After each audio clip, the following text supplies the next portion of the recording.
Faire un legs à l'église, qu'est-ce que c'est ? À quoi ça sert ?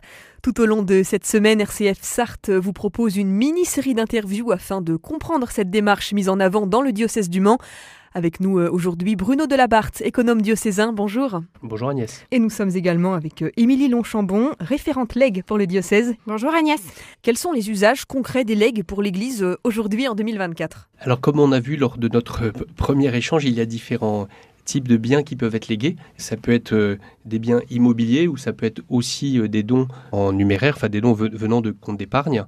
C'est déjà une première différenciation en termes d'usage. Donc par exemple, lorsqu'il y a un bien immobilier qui est légué, il y a une première question que l'on se pose, qui est de savoir si ce bien peut avoir une utilité pour la mission de l'Église, au regard de l'objet social de l'association diocésaine. Donc par exemple, un bien immobilier peut être conservé pour servir pour de l'habitat de prêtres. Donc c'est un premier usage très concret.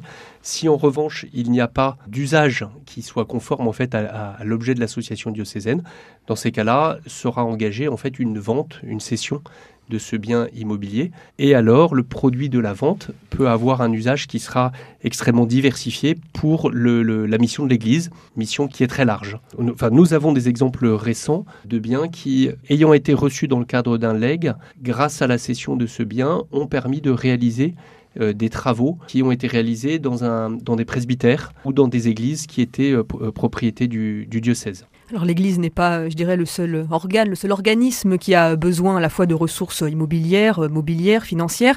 Pourquoi donner à l'Église, Émilie Longchambon ? Eh bien, pour qu'elle puisse continuer de célébrer les sacrements, par exemple, partout et tout au long de la vie, pour qu'elle puisse aussi faire entendre sa voix d'Église catholique, donner une place aux plus fragiles dans nos sociétés.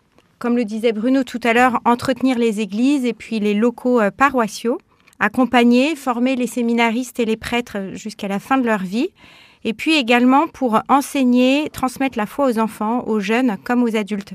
C'est vraiment la mission large de l'Église. On peut d'ailleurs citer comme exemple la maison Charles de Foucauld, qui est une maison qui est située dans l'Ille-et-Vilaine, c'est-à-dire dans la province de Rennes. En fait, c'est le lieu où des jeunes qui sont en discernement, avant d'entrer au séminaire, font ce que l'on appelle une année de propédeutique. Une partie importante des travaux qui ont été réalisés dans cette maison ont pu l'être grâce à un legs qui avait été effectué spécifiquement pour la maison Charles de Foucauld. Et puis parfois, ce qui peut être assez important pour les personnes qui décident comme ça de donner un bien à l'Église, c'est de s'intéresser au devenir de ce bien. Si on prend l'exemple d'une maison, concrètement, un bien immobilier va forcément servir à héberger des prêtres, des séminaristes, des religieux, ou il peut avoir aussi d'autres vocations. Vous en parliez tout à l'heure, Bruno. Alors, souvent, les biens immobiliers qui sont légués sont plutôt des lieux d'habitation.